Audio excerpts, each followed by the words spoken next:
I'm ready when you are. I had my pig moment. I had no clue what was going on. I thought you, I didn't know you hit the button. I thought you were doing. I thought you were going somewhere with the burps, and they didn't go anywhere. It was just elevator music. You know, that's my own. And I didn't realize you had already clicked the start button. Welcome to MCs and MVPs. Today we will be talking about the NFC West. I'm going to say AFC West, which we already did, but the NFC West. So we got the Cardinals, Seattle. We got 49ers and the Rams. This is all in one video, so stay tuned. First, we'll be talking about the Arizona Cardinals today. They didn't do much in free agency. They did sign a couple of people. Well, they signed a lot of people, but they also lost a lot of people. Names such as Will Hernandez. They also added edge rusher L.J. Collier on a one-year deal, and they had several others like Corey Clements resigned, Jeff Driscoll, David Blah signed as well. Those are a few notable names that they signed. I had a couple of people depart to via retirement, such as J.J. Watt and A.J. Green. Also, they had starter edge rusher Marcus Golden leave for free agent. They also had Zach Allen relieve Tristan Hill and Tristan Sorley, Chosen Anderson, aka Robbie Anderson. If you don't remember the name, it's Robbie Anderson used to be his name. He changed it to Chosen midway through the year or beginning of last year. So, fun fact about that. But yeah, so those are the few notable names that they really lost. They did re-signed quarterback Kyler Murray last year, and he got hurt. He didn't perform well. He had a very subpar year even before he got hurt. I think he had ACL injury, right? Was it a knee? It was a knee injury. It was definitely a knee. Definitely. Yeah. Not sure what it was, but I'm pretty sure it was a full. It might have been like a bruise ACL or something like that. No, he was gone for that long. No, he'd been out for the season. He was out once he went down. He went out for the whole season. And like he's not expected to start the beginning of the season. So it was probably ACL then. Yeah. It was something in the knee, but he got injured. They didn't look good. As a matter of fact, they stank very much so. They were bad. That was like watching their games. Like all I could do is look and see he is just running around back there. There is like maybe a split second that he has by himself, and then he has 3 of his own linemen at his feet, and 3 linemen for the other team in his face, and a linebacker who wasn't supposed to be there, but they're there too just to have fun, because Kyler's just running around, getting chased by whoever feels like coming into the backfield. And I believe, if I'm remembering right, we talked about it last year, they got rid of a bunch of linemen, and they brought in a bunch of linemen. This year, they got rid of a bunch of linemen. They brought in a bunch of linemen. So at this point, they got to figure out that front, like, because it don't matter who you put back there. If you only got half a second, you're not getting anything done. They did draft Paris Johnson. I said Campbell. Paris Johnson in the first round, left tackle out of Ohio State. So that is significant. Hopefully, he is a plug and play guy from day one. I don't pay attention to Cardinal news because I'm more focused on my Steelers. But from what I heard, he's doing okay at camp. I mean, camp just started this past Wednesday, where most teams reported. So it's gonna be interesting to see how he does for the next couple of weeks. How he look in the preseason. I think that's highly important as well. And if he can beat out some of these offensive tackles that is currently on the roster, and if he can't not beat out these guys, I think that tells you a lot too. Yeah, because it's not a. I don't think they have that anybody on that line that they're going. That's a 100% solid guy. Right. We can't get rid of like my Cowboys, Zach Martin.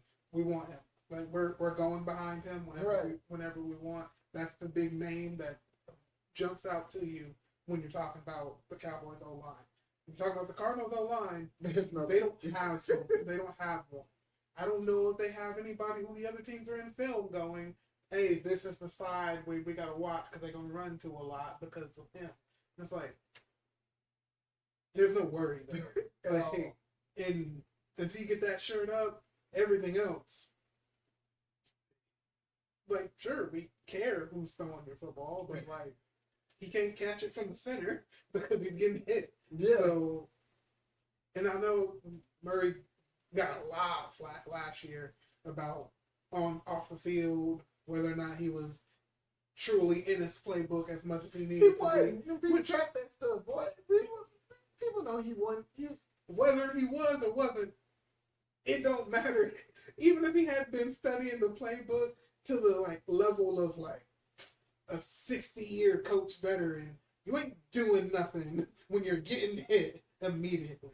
So it's one of those things where he's like, hey, you got to read your playbook. He's like, no, I'm going to go get on this cardio machine so that I can run for 6 hours because that's what it feels like I'm going to be doing. And it's like, when y'all get this fixed, then maybe we can talk about playing football. But right now, I'm playing Smear Queer.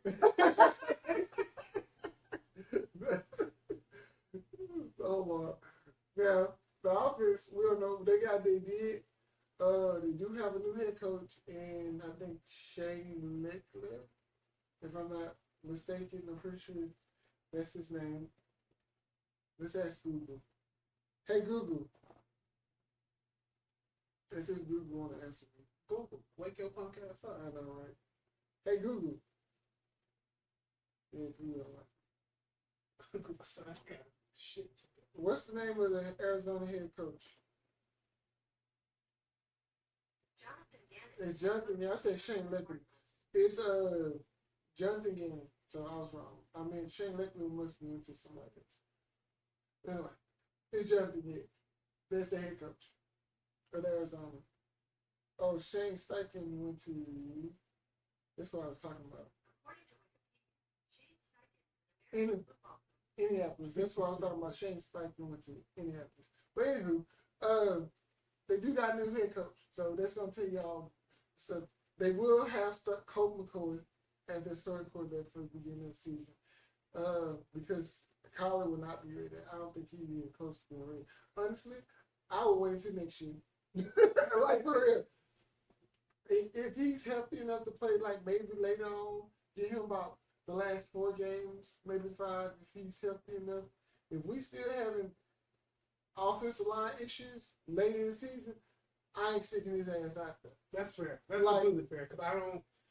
It's sad because like people will like really hype up some of those plays that he has, where it's like, oh man, amazing throw. He was on the run and all that stuff. And it's like, yeah, but he shouldn't need to be on the run every single play. Nah, like if he's not handing that ball off, he is running 5 yards just to get to a spot where he can set up and throw. And I hope he can develop as a quarterback. You know, I'm not no quarterback guru or anything like that, but there's been times where he's missed some receivers down the field. Yeah. And I know he didn't have the best receiving core, especially with D-Hop being suspended last year, who is now in Tennessee.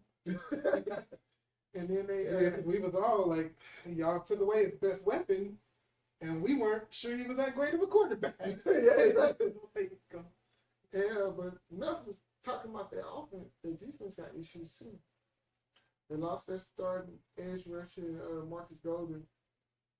J.J. Watt retired. And then they lost several linebackers. So, what are they going to do on defense? And then the bigger question, what do you do with Isaiah Simmons? They done moved this man from linebacker from middle linebacker, inside linebacker to edge rusher to now they move this man to safety, and now they moving this man to like a corner. And that's the question is, are you doing all that because you don't know what to do with him? Or are you doing all that because you don't have anything? So you're wanting to be able to try to be like, I can slide him in wherever we want because we ain't got nobody. And both of those are problems. That is, because I couldn't imagine walking up to my linebacker and being like, hey, go work with the corners today. Just for no reason. I just think that they don't know how to use him properly. I think he's an inside guy. He's very fast. I think he's an inside guy. I don't see him being an edge rusher. I mean, maybe, but I really think he's an inside guy. And I know we've talked about it before. I don't watch college at all, so I don't know. Maybe at some point in his film of college, he's real good at rushing off the edge. Maybe they saw something that they think that, hey, that's the spark we feel we might need to add to our line because we got rid of our entire D line. And then it's like, I don't think you should be looking to fix your D line with your linebacker core. Man, listen. It doesn't. And greater minds are thinking about it than mine, but that don't equate to me. Right. Because as soon as you do that, now you got a hole in your secondary. Well, they did have holes in this. Yeah. But you don't plug up your leaking D-line with your leaking secondary. No. Well, I mean, they don't know what to do with him. They most likely, this is his last year in Arizona. And hopefully the next team that he goes to, they're able to put him in a position where he can help that team successfully and better his career. Because he's athletic as all get out, but at the same time, they don't know how to use this man. They should have just cut bait and let him go or traded him. Like, for real. But he's going to get quickly tired of hearing, oh, well, it wasn't our year. It wasn't our year. While you over here doing 6 different positions every day at practice, and it's like, I can't even focus on nothing. Because every other day, you want me to go work with a different group. Exactly. So, but we'll see. I mean, I ain't got too much to say about Arizona. I don't expect them to do much. Probably gonna finish. Maybe they surprise a lot of people. Maybe Colt McCoy coming this season with a bunch of nobodies and actually have a good year. And that is one of the things where it's like, I don't think anyone has sights on the Cardinals. I've never, granted, I lived in Texas my entire life, so it would be hard for me to hear, but I don't know if anybody who's like our rivalry game is the Cardinals. So you've got no one putting a target on your back, so it's like, figure it out. Right. But this is like I know it's going to be the second year that I know I've said it. And I don't know, because we didn't do this 2 years ago. Maybe it was that way too. But this looks again like you're trying to be in a rebuild year. And you can't be in a rebuild year every year. At some point, that's just your team. Yeah, but you also have to draft you have to get the proper free agents, and you got to get guys that fit your coach's scheme. Yeah. And then they have to buy in. Those players have to buy in to whatever you're doing. Part of that is not coming into a situation that looks like trash. True. Because even if it was a dumpster fire last year, your coach needs to be able to like look at me and say, hey, it was very bad last year. We are taking and have taken the steps to make it a good year. Yeah. But if I come in and I start feeling like, oh, well, these coaches ain't really focused on anything. I see the main guy who everybody's talking about. He's in 8 different spots at practice. I'm looking at our O-line, get trashed by our trash D-line. Like, it's not, it just doesn't, it's not a good look. Like, well, man, hopefully they can pull some out of the woodworks for real, because it's not looking on paper. Because there's a lot of paper champions. Yeah. A lot of teams that get built up. We done seen it over the years. We've seen that The one Philadelphia team, they had Michael Vick and then Vince Young and they had OCM year. Yep, there you go. And they had all these high profile players on that team. That team didn't do nothing. You also had the Browns a few years ago when they had all these pieces on paper. They looked very good. When I think that's when Odell Beckham and all these other guys came on this team. They were supposed to do something. They were supposed to make that. I think they ended up finished last in the division. I mean, so it's like paper champion. I'm not even worried about it. And we'll hit on the Jets in a couple, maybe next week or in a couple of videos. But when we feel like it. But whatever we do, and I'm gonna talk about them because maybe they're paper champions, even with Aaron Rodgers and the defense that they had last year. So we're gonna see. But anyway, on to the next one. Who we got? The LA Rams. Okay. Yeah, go ahead. All right, Rams. They notable losses for the Rams. Baker Mayfield's gone. Allen Robinson's gone. Ty Nishik is on. It's gone. The offensive tackle. Lost Matt Skura. Yeah. Sean Robinson. Man, they lost a lot. Bobby Wagner. Yeah. Troy Hill. David Long. Yeah. Jalen Ramsey. Tyler Rapp. Wow. Taylor Rapp. Taylor Rapp. Nick Scott. Matt Porzek. And even Riley Dixon, the punter, man, for real, they lost. And Matt Gay, the kicker. So they lost a lot of folks. For real. And Leonard Floyd just resigned with somebody recently, too. I think to Bills, maybe. The Bills. But yeah. Not a lot of these names are people where it's like they're not going to be with somebody. God, those guys, they lost a lot of guys. And I'm pretty sure they had more than that. Yeah. Just because we're on the main notable re-signs, or I get because these are re-signs that so far NFL until they update their site because it's like 2 months behind. It is Hunter Long, tight end, Coleman Shelton, an offensive guard, and Marquise Copeland, defensive tackle. 2 of those are re-signs, and 1 came to Miami. They sound like they tank. It sound like they about to tank this year. Because there's no way that's all they've done.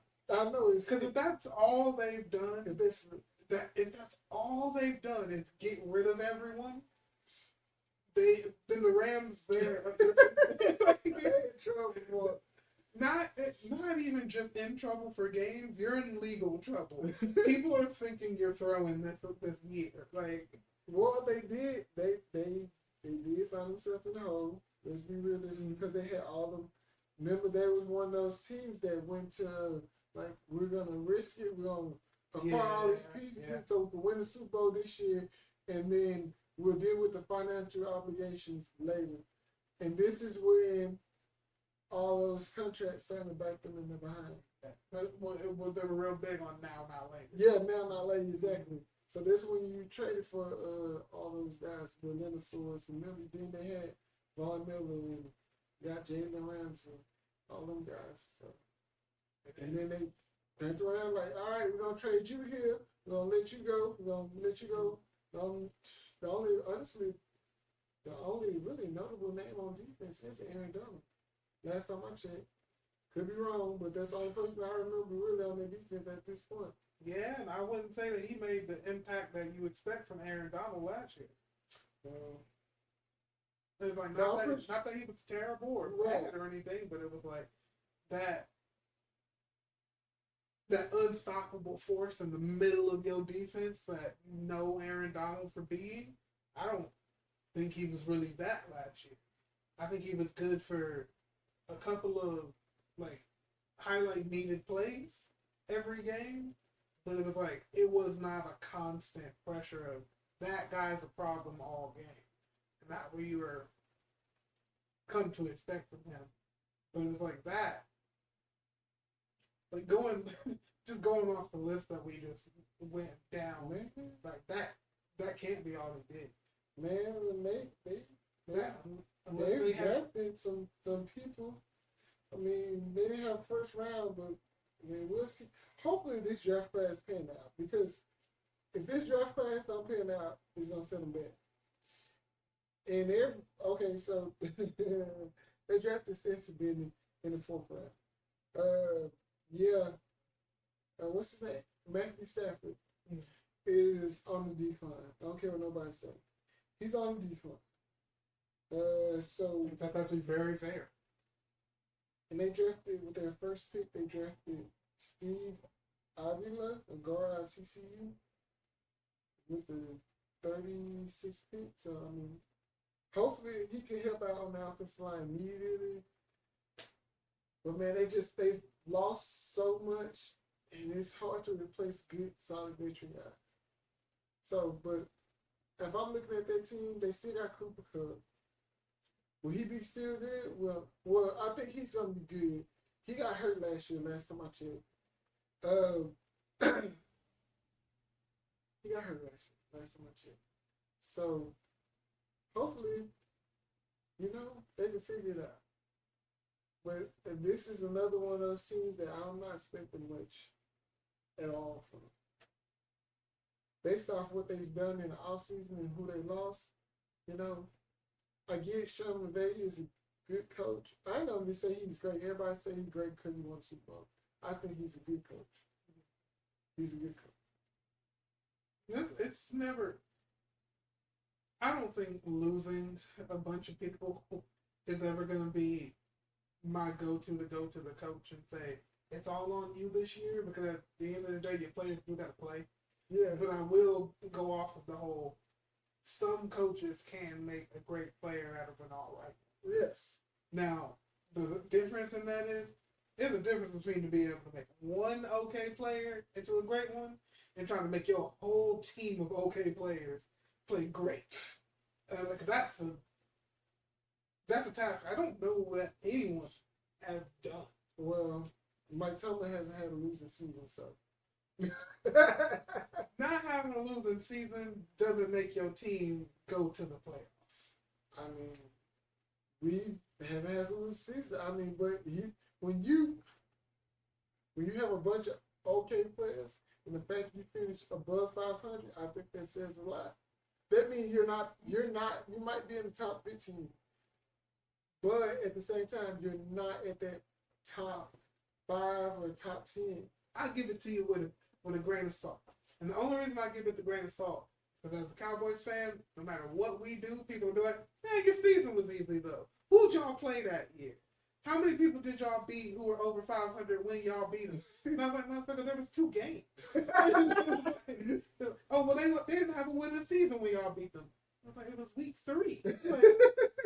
It's like, no credit given whatsoever. So I was like, but I do get what you're saying though. It didn't, like, no matter what, Mike Thomas, like, amazing coach. Right. I don't care what nobody says. It's like, nah, he is an amazing coach. And being able to say, like, nah, I don't have the season. Somehow we gonna pull out a winning season. We're gonna have to. It is a wild statement to say. Like, even if they're going through and they're like, yeah, well, like, they're not playing for anything. No, we're playing so Mike Tomlin doesn't have to lose.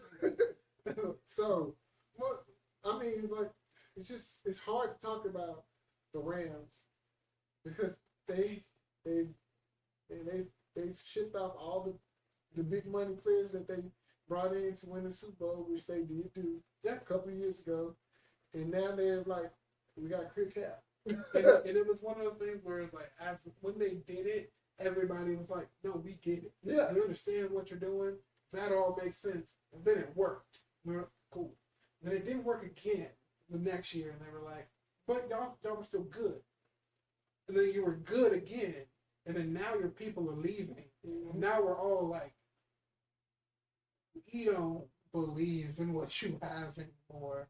So, yeah, because Matthew Stafford, he's on. Like I said, to me, he's on the decline. I don't care what nobody says. He's on the decline. He stay hurt often.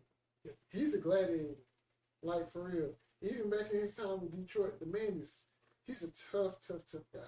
Tough guy. But at the same time, quarterback for Detroit. Yes. When you quarterback, yes. You just have to be a quarterback or a running back over there in Detroit. You gotta be ready to take some hits. But man, so I mean, it's hard. It's gonna be a hard year for him. It's gonna be a rough year.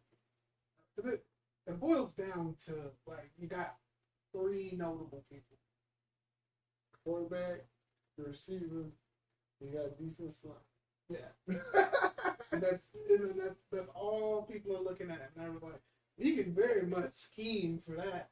I'm like, if I have no confidence in the rest of your receivers, and I'm just doubling Cooper Kupp, I'm okay with that. Like, I have no confidence in the rest of your people, especially if you don't get a nice number two at the very least.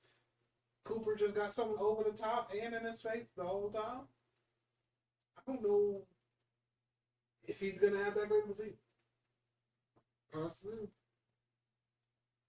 So who we got next? We got the Niners are gonna be. Hey, they're gonna be solid. So the Niners, a couple of key departures the Niners lost. Jimmy Garoppolo. They also lost Tyler Croft, Mike Galici, Jordan Willis, Marcellus Hurst. Maurice Hurst. I'm sorry, Maurice Hurst and Marcellus. I was looking for who you were reading. Maurice Hurst, Emmanuel Mosley, Jimmy Ward, and Robbie Gold. To me, those are the key guys that they lost. Guys that they acquired. It's gonna say they gotta be more than that. They gotta be more than that. They acquired Sam Darnold. I care about Brandon Allen. But I'd say not very many people care about Sam Darnold. Well, yeah, that's true too. Fair enough. That's very fair. They got Sam Darnold. They also brought in Willie Snead. I haven't heard that name for a while. They Javon Hargrave is and the stud. He'll be there. They also got Isaiah Oliver too, a solid cornerback. Tayshaun Gibson, and they got Zane Gonzalez. So those are some of the notable guys that they brought in this past year. So, for his drafting, let's see what they did during the draft. They drafted who in the first round? A lineman and D lineman, not safe in the NFC West this year. Not safe at all. No. Everybody, man, what's going on? Anyway, but yeah, what you think now about the roster until this comes up? Like you said, you were like, no one cares about Brandon Allen, and I was like, looking at it, like, okay, yeah, you have Sam Darnold, and I'm sitting here. Sam Darnold is. They got Sam Darnold. He's very middle of the pack for me. He ain't in the middle of the pack. Let's be realistic. Well, that's the thing with quarterbacks for me. I feel like it does not take much for you to be middle of the pack versus being bottom tier. And then. But it takes a lot for you to not be bottom tier and then be Jameis Winston. Then Winston ain't bottom tier though. Yeah, yes. Oh yeah, that boy's stupid. And the problem with Jameis Winston, we gonna talk about Jameis Winston for a second. The way he fucks up is so bad. Listen. I sent you that video. Only quarterback ever to get a 10+ yard sack. He gained 10 yards on a sack. Man was just like this, running forward, and then just game over. It was like, motherfucker, you got to throw. Because end of the fucking game, and they failed. And the man throw picks like nobody. And it's one of those things, because some quarterbacks get flat for throwing picks. And it's like, hey, they threw picks at inopportune times or early. They were still in this game. It's like, James, we ain't even started playing yet. You threw a pick. We don't know how you did that. But it's not about him. Yeah. It's about Brock Purdy and what's his name that they drafted a couple years ago? Oh yeah, Brock's there. Brock Purdy. That's what I'm saying. That's what I was like, Sam Darnold, yeah. To me, bottom tier, but at the same time, Brock? No. Oh, Brock, okay. I think Brock, to me, Brock. I'm gonna say Brock is bottom tier too, because his sample size is small. We don't know what he's gonna look like after having elbow surgery. He gonna be bottom tier. Yeah, he won games, but they talk about the Shanahan scheme like it's so easy to throw in that scheme. And then you also got what's the kid name that got hurt last year that was supposed to be the guy they traded to third. I don't even remember because he got hurt. It was like his first game or something like that. I got his picture in my face, in my head. But they also got him. And they spent the 3rd round pick on him. So now I gotta think about what's his name is. But so that therein would be the question though, because it's like, all right, well, if Brock is if he's back in time, is he going to immediately start? They say he's throwing it camp Already? Yeah, that's it. Because I think if he's 100%, I think you probably put him in maybe that last preseason game to give him some unimportant snaps, and then if he's good and he feels good and y'all feel good about him, I'd say he starts. I don't see anything given the way the season turned out last year. I don't see a reason to take the starting spot. I don't think so either. I don't think they should. They also got the ultimate weapon in the backfield in Christian McCaffrey. They also re-signed Deebo Samuel last year. They got Ayuk as receiver. They also got the best tight end. Man, it's hard to separate. To me, it's hard to separate Kelsey. It's hard to separate Kittle because Kelsey is an okay blocker, but that man got wiggle and he can get down the field. Yeah. But at the same time, Kittle got wiggle too, and he can get down the field. But he's also an excellent blocker And willing to just do it. and willing to just take your head off, like for real. He'll take on these linemen, linebackers, and secondary players to Kittle. So I mean, Yeah. So I start peeking down, start looking over there, like, I might drop back. like for real. So you have the ultimate team, man. That offensive line is just nasty. That offensive line is nasty. Mean motherfucker, man. Now, if they go against Kansas City this past year in the Super Bowl, I think 49ers win them Super Bowl.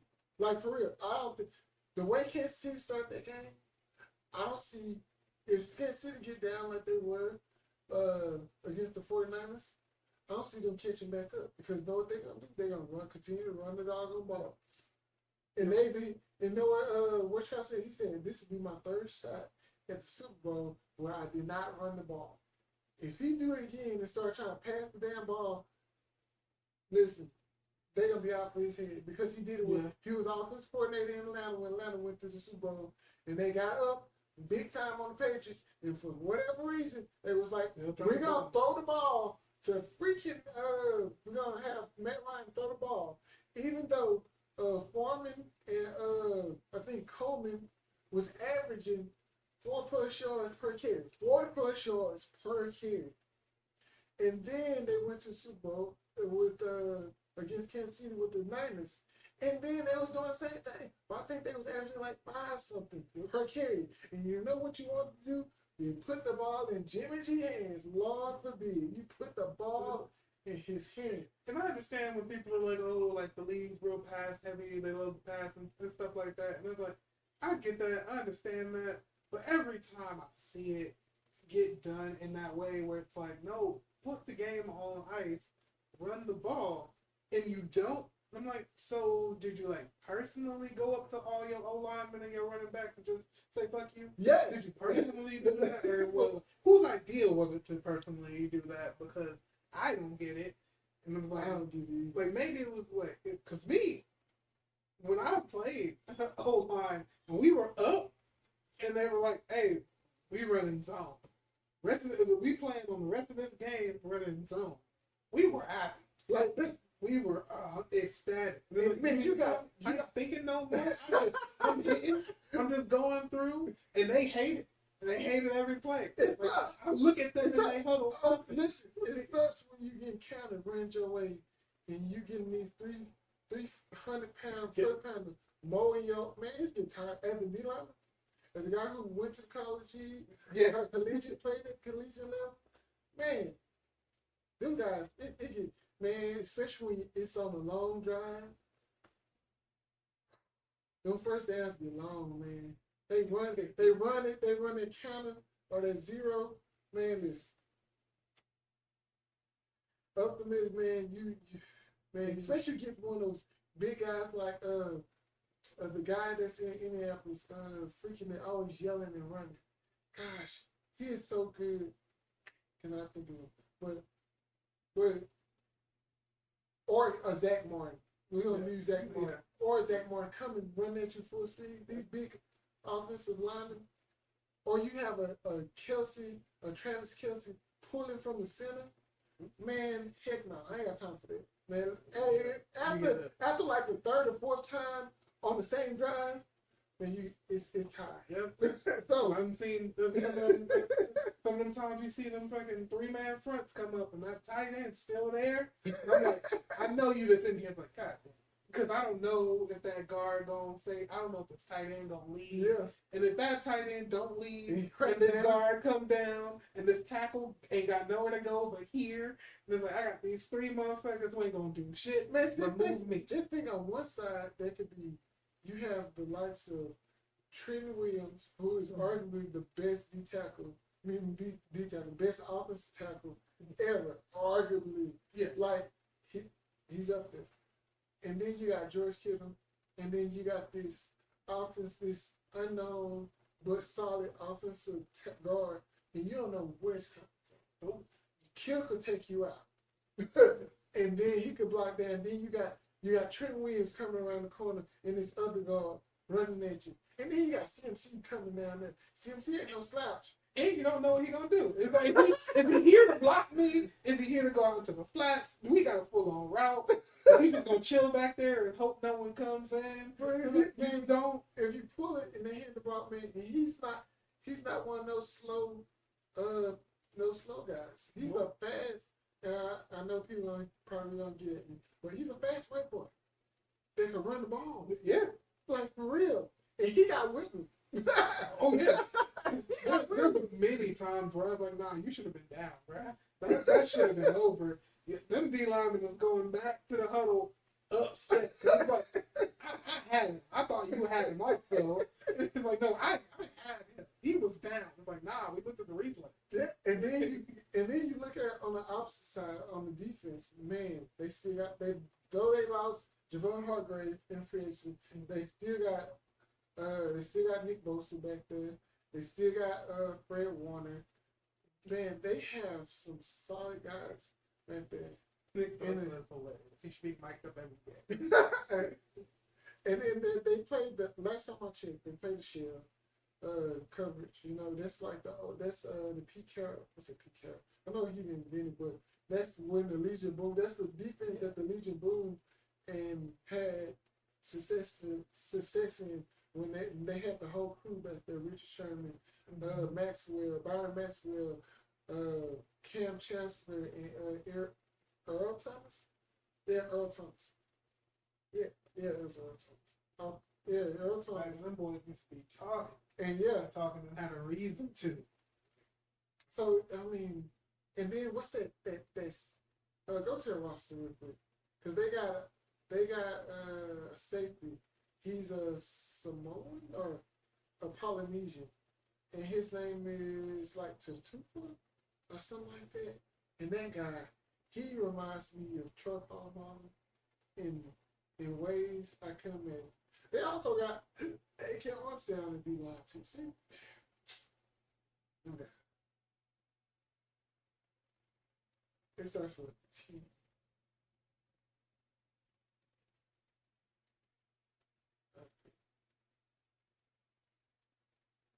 Slow down. You got T.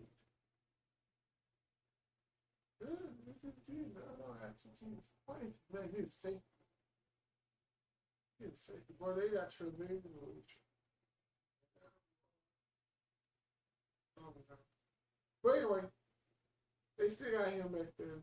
If you know what I'm talking about, he's back there. He's a safety. This Polynesian guy, long hair, locked in. Bad dude. Bad.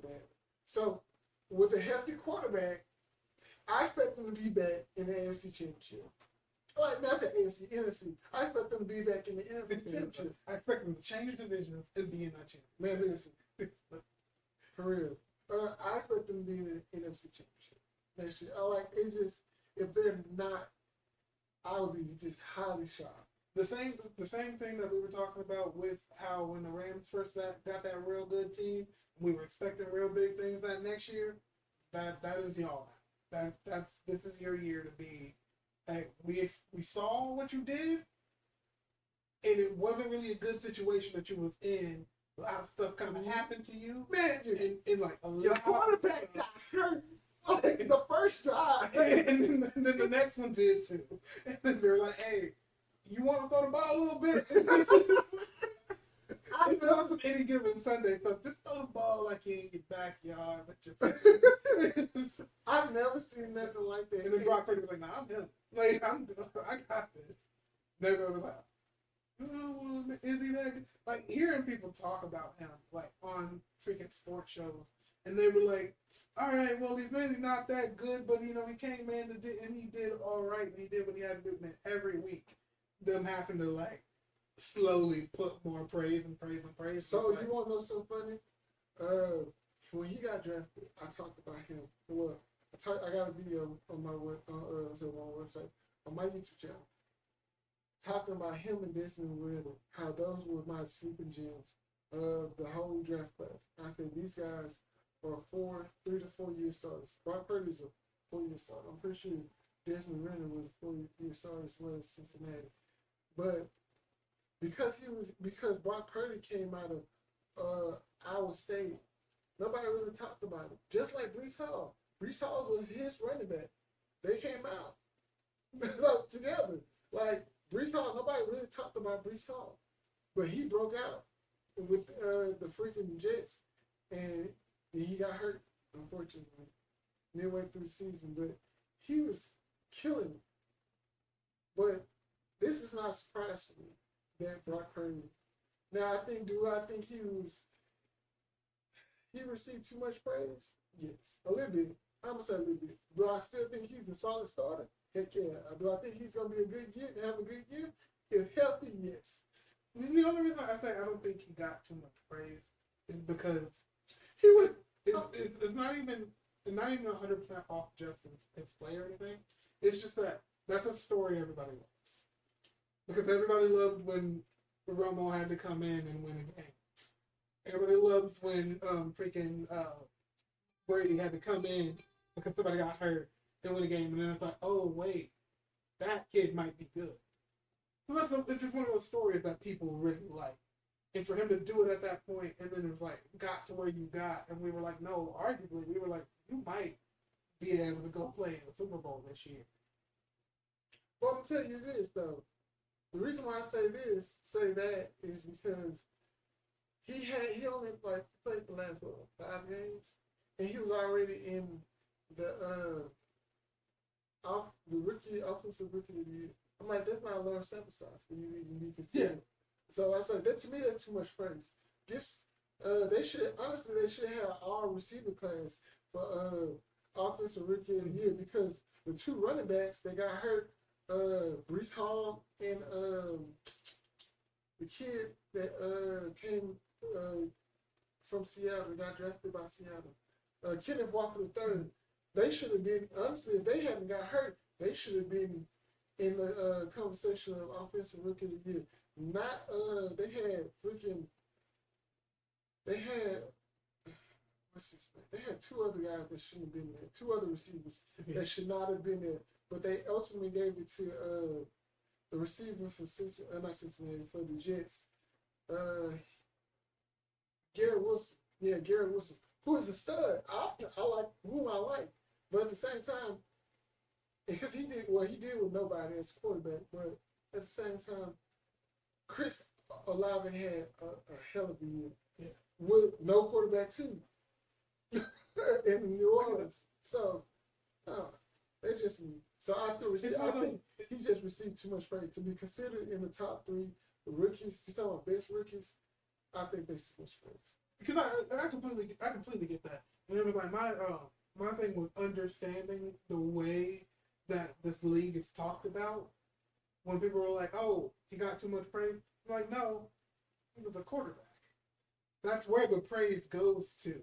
And it's like we can argue about that. I think other people deserve the shine because we do feel that way. But at the end of the day, when they start to put a spotlight on somebody, you can have, unless you did something to where that game was over the top spectacular for you, like you ran for 300 yards and got 3 touchdowns too. And it's like, that quarterback did amazing today. And it's like, I mean, he did all right. It's like he was 19 for freaking 30 on passes. And they're like, great game today.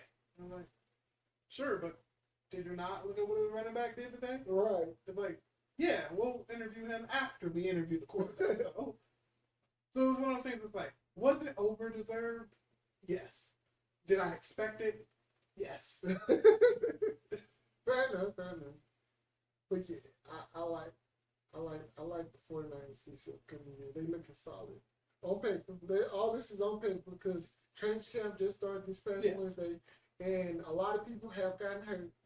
A lot of people have gotten hurt in camp. Like Jalen Ramsey and several other folks, big name people, have been carted off the field. Not just hurt, but carted off the field. So I was like that. That'd be every year. I do feel like some years they be telling us people be getting hurt, but they don't be. They'd be like, so and so got hurt, they left practice, and it's like, y'all just didn't want that man out of practice. Y'all didn't want him to. Y'all didn't want to risk him actually getting hurt. So I say he got hurt, so he ain't gonna be here for a while. They're like, I get it, it's fine. Put that man on light duty. Like, don't be out here in the press saying, oh well, he wasn't on the field because he was hurt. Like, no, you put that man on light duty because you're worried about him getting hurt. Mm-hmm. It's fine. Just be straight up.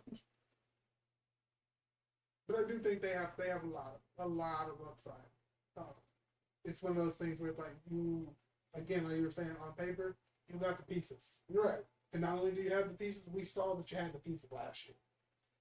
You just gotta have the quarterback, of course, because and then there's Dalvin Cook is in town. Well, hold on, no, that's the Jets. I'm thinking about Jets. Never mind. Anyway, I'm thinking about the Jets. Yeah, that's enough of them. Let's talk about these doggone. Let's talk about these doggone Seahawks. And you know how I feel about you. You know how I feel about Geno. Let's reiterate. How do you feel about Geno Smith? He got paid this year. This past year.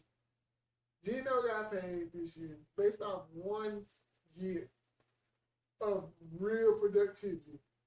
He got paid. Somewhat productivity. They paid. Somewhat. No, he didn't have much. I ain't gonna say he didn't have much. The team overall wasn't they overachieved last year. I'm gonna say that. They definitely overachieved last year. So for him to have, like, he had a top 10, some top 10 stuff. Click on his name and see what his stuff looked like. Because he was solid. And I hate to admit it, but he was. He was solid. I think he had some solid games. But the problem with that was, like, those solid games put him up, like, so much when, like, in my eyes when he had, like, a solid game. And then I would, like, watch the next week and it'd be like, yeah, who are you? Yeah, you're not, like, you have a twin that you decided to say, hey, you go play that game because I don't really want to. Go career. If we break down game by game, boy, I'm going to listen. There's been time. So last year, he completed over 69%. Can you scroll up to the right? I know that's not right. Yeah.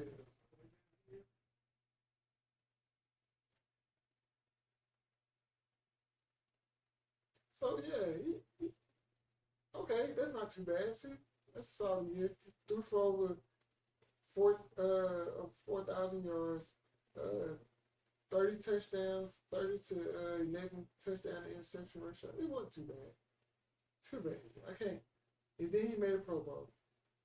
So, okay, I can't get mad at him. He had a solid year. Yeah. As much as I wanted to hate on him, he had a solid year. That's how I said when you were like production of like somewhat productive. It was very much an up and down. It was definitely a which Geno are we getting this week? That's true. And that was my only knock on. If you were bad all year, it's like at least I know you're gonna be bad all year. But coming into the game, we were like, all right, well, what are we getting? Like, I don't know. That's true. And I'm sitting here looking at it, I'm like, is it a scheme thing? Is it they took something away from you? Maybe. I'll work here. You don't work here. I That don't ain't work gonna here. charge you. Is that plugged up? It's supposed to be. I told you to plug that shit into the wall. I ain't tell you to plug it into that thing. It's plugged up into the wall. Are you sure? All the way. 5 different outlets. I looked over and I was like, no, still in charge. Anyway, we've been up. I just looked over. I was just curious, like, hold up, man, this thing. I gotta take this thing out to doggone trash. No. To what's the place? T-Mobile. The dump? No, I think T-Mobile after this. Anyway, because I was gonna switch over back over to iPhone. Anywho, nevertheless. Mistakes in your life. Anyway. I ain't gonna tell you what to do. I'll tell you when you're wrong. Oh, anyway. These guys. 49, the Seattle Seahawks. The Seattle Seahawks. Guys that they re-signed or signed, they re-signed, to a 3-year, $70 million. 75. $75 million deal. So now still got Evan Brown. Then you got Draymond Jones. They also got Mario Edwards Jr. They got Jerry Reed, Devin Bush, Bobby Wagner came back, Julian Love, and they also got their backup quarterback. They re-signed their backup quarterback in July. So they're keeping a lot of people in the house. They had several key departures, such as Travis Homer running back. They had Kyle Fuller, Gabe Jackson, L.T. Colby, Bruce Irvin, gone. Puka. Isn't it Puka? You talking about that D-line for the bit? Yeah, Puna Ford. Shelby Harris gone. Al Woods gone. Artie Burns gone. Jonathan Abrams gone. Josh Jones gone. So those are a few notable guys that y'all may know. So yeah. What you think about the Seahawks? Looking at the middle of that gone list and seeing 6 D linemen. Two of them are edge rushers. So whether that's one of those, you're a true edge or you're a linebacker who comes down, I don't know you. You don't come to mind, I'm not really. Bruce Irvin is nothing but just a speed guy. That's it. That's all he is. He's just a speedy guy. That's off the edge. That's all he got. He ain't nothing to flash yet, man. Which means just a D lineman that's gone. And I was like, so that's it's one of those things when I see the core of what you're getting rid of is that D line, and like what you were worried about, to me, seems like you were worried about stopping it. Well, they have to in that division. Which is why I'm like, did you sure up that? Man, you know how it is. In training camp, you find out who find out who is gonna be who. And if you don't trust now one of the guys you got in there, you gotta make a move. Because Yeah, bring in somebody. The trenches do not care about you being shy. Like that, you cannot be soft trying to run up in there with that running back that got a 5-yard head start to come running at you. You do not want to be sitting there middling in there. Hold on, what's the new what's that new rule? About the rule change about you gotta hand the ball off to the We never looked it up, run, but it was in the backfield or something like that. because it was something along the lines they were saying you can't hand it forward. Oh yeah. And it was like, I do need to look it up so I can fully understand what it meant. Because to me, it sounded like none of your handoffs can be in front of you. Right. You have to turn around and do handoffs.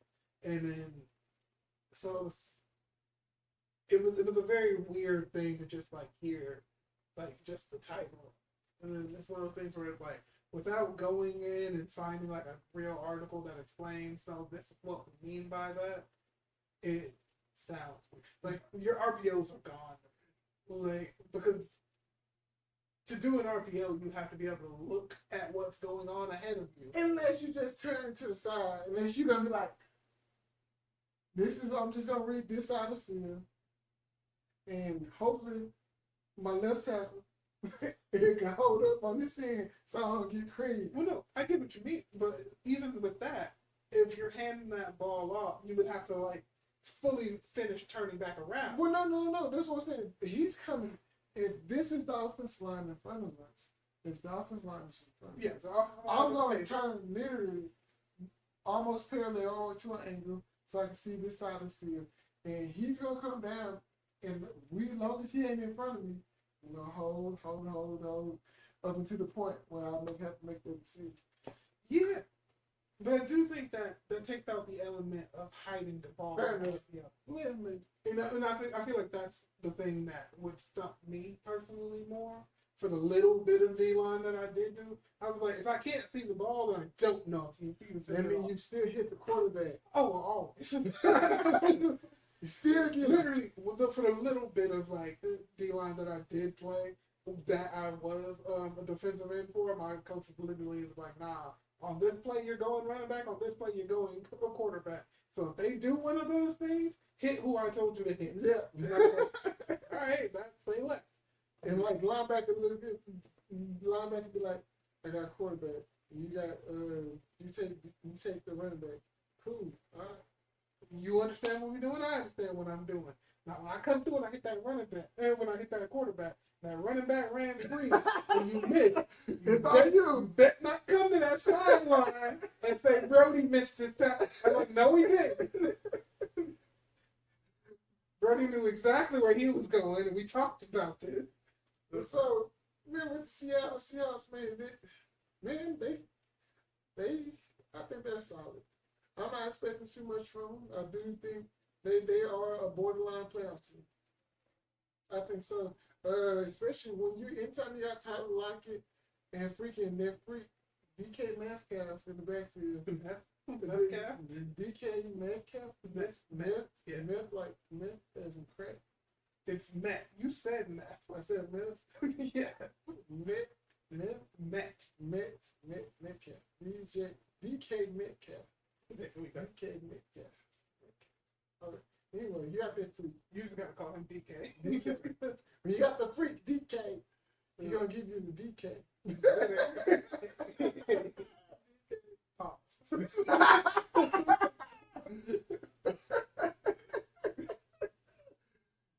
DK, look, that dude right there. That's Which he is one of those. It's like, nah, that dude is just big, fast, tall, and he is getting better every year. He'll go up and get it. He'll just run off on you. He can take it short. He can take it long. Like, what do you want, Pops?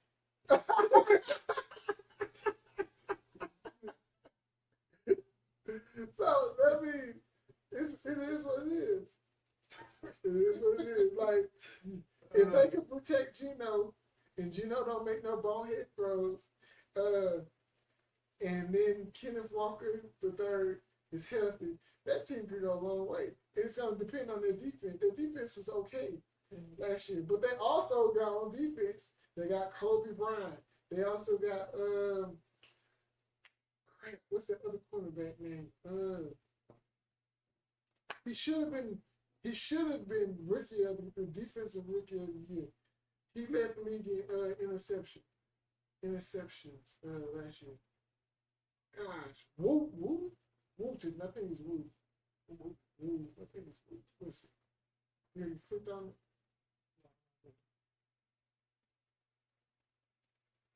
But yeah. Yeah. Where shit is Woo?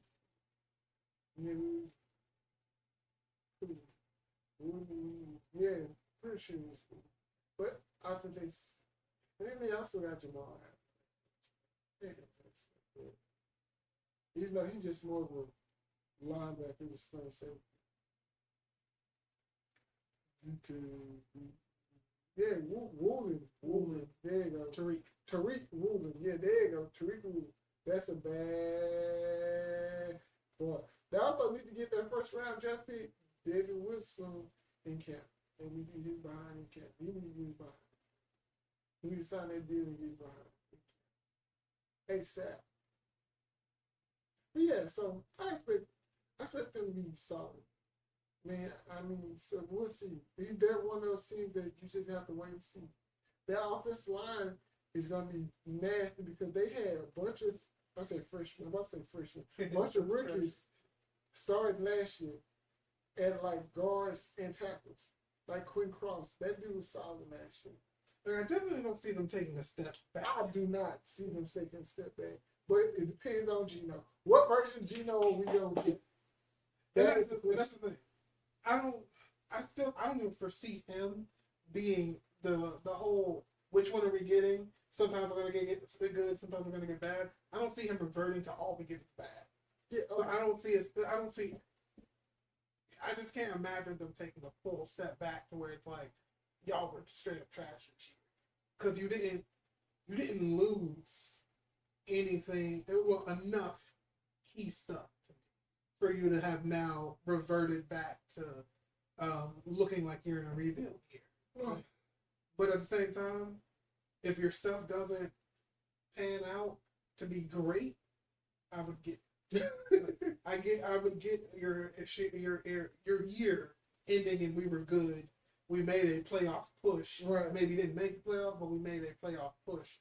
I don't see you being one of those teams where it's like, all right, they're playing this last game to see if they can keep you out of the playoffs. But I don't expect them to win their division, the NFC West. I think this belongs to the 49ers, but I do think they come in second, and they're competitive. They are very competitive. So, but that's all I got on this division, man. I'm excited. I can't. That's the funny thing, though, because I do think for with how much we've talked about the NFC West today, now I feel like we kind of mirrored a lot of what we said for a lot of what we're boiling down to on the whole what's up with Geno was gonna be thing. The same thing we're going for the Cardinals is just what's your quarterback / O-line situation. But we know Seattle has a great offensive line. They was very good for a bunch of rookies to come in and play and start last year. They were really good. So the difference there, I feel, is if we're going to piggyback off of last year, I do think that does put Seattle in second. If you go off of, because the Rams didn't do anything from what we're seeing. Yeah. They got rid of everything. And getting rid of everything and not being able to see what you brought in, I feel like that does put you in last place. So, based off early training camp stuff, you would go 49ers, Seattle, Arizona, Rams? Yeah. Only because I don't see what the Rams are doing. It is that, like we said when we looked at them, it was like you had to have done more than what they're showing. Because I don't think there's a way with even like with having like Sean McVay or whatever. It's like there's no way he went through and watched you piss away everyone we've had and said, "Don't bring me nobody. I don't need nothing. I got this." It's like Matthew Stafford and whatever else. Matthew Stafford, Cooper Cup, Aaron Donald. I have a need. It's like I can't imagine that being your sell point because your defense, if it is just Aaron Donald, and again, we already said Aaron Donald last year did not play to the level of the fear that people. He did not instill the fear that people have for Aaron Donald. I don't think he was that guy. So it's one of those things where it's like right now, only because I don't see what the addition was, only the subtraction. That's the only reason I put them down. In Cardinals, they just have holes. They do. They just have holes. They do. In that's the thing. Seattle, like I can't see them taking a full step back. That's why I give them a 2 at the secondary spot. 49ers, I think they could be done. Yeah, me too. I think they're. It's just honestly how healthy is Brock Purdy? Exactly. That's the only thing because like I said, if Brock Purdy plays that game, they win. They beat the Eagles. They beat the Eagles. Because that defensive line, Nick Bosa them got gas. They got gas. The offense could barely move 5 yards. But people say, like, we gonna load the box. The Eagles like, we gonna load the box and dare him to throw the ball over 10 yards or even 5 yards, if you say. Like, come on, man. Come on. So, yes. I'm excited. I can't wait. This is gonna be one of those divisions to look out for, especially as you get into the middle of the year around that 5. You know what you got by week 5. You do know what you got by between week 5 and week between week 5 and week. I want to say week 9. You know what you got. And that's before the trading deadline and after the trading deadline. Because your roster could completely change within the first 4 weeks. Yeah. I get that. That's fair. Especially because, like, when you start getting close to, like, bye weeks and stuff like that, it's like, it was time to know what you had before you was getting into your bye week. And as you go into the trading deadline, if you don't make the moves necessary to get those guys that you need in order to make that Super Bowl push the second half of the year, you ain't looking good. Especially when you start compounding injuries that people are already getting in preseason. In training camp, and then some people in preseason, yes, and then you get them first 4 or 5 weeks, and it's like, oh, so wasn't as healthy as we thought he was. And then he got hurt. And it's like, now you know what you're working with. You truly know what you're working with, because if they come through and it's like, no, that's gonna be our guy. That's gonna be our guy, and then all of a sudden, that was a concussion. Yeah, that was definitely a concussion. And then he come back. Yeah, that one was also a concussion. We can't keep putting that man out there. Right. I was like, who are we talking about? That like Tua. Yeah, Tua. It was like Tua should have been out like 3 weeks before.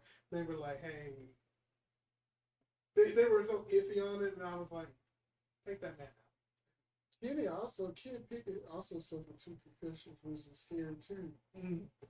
But his second concussion looked so basic. It was a basic tackle against Baltimore in the first quarter, and it was just like he was out. I'm like, oh wow, it's just crazy. He looked fine on the sideline, but look him.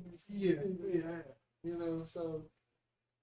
Because there's a difference between my body's not going to let me fall over and I'm actually okay to play a sport against high-level athletes. And like, on the sideline, you look fine. I'm like, yeah, you're just standing there on the sideline. Well, you just sit down, hey. Put him on that bike for 2 seconds and that man going to start to fall over. Like, so, man, I'm looking forward to the season. I'm definitely going to, man, I really want to get the ticket. Yeah, so I can catch all the games. Because my off day is looking like if or when I leave UPS, I probably gonna be able to get it. Go ahead and knock it out. Won't get it knocked out at the beginning of the season. If not, I wait till they do a discount, and I'm like, all right, it's only $150. All right, cool. I catch you the second half of the year. In the mid-season, get it now for half off. Right? Yeah.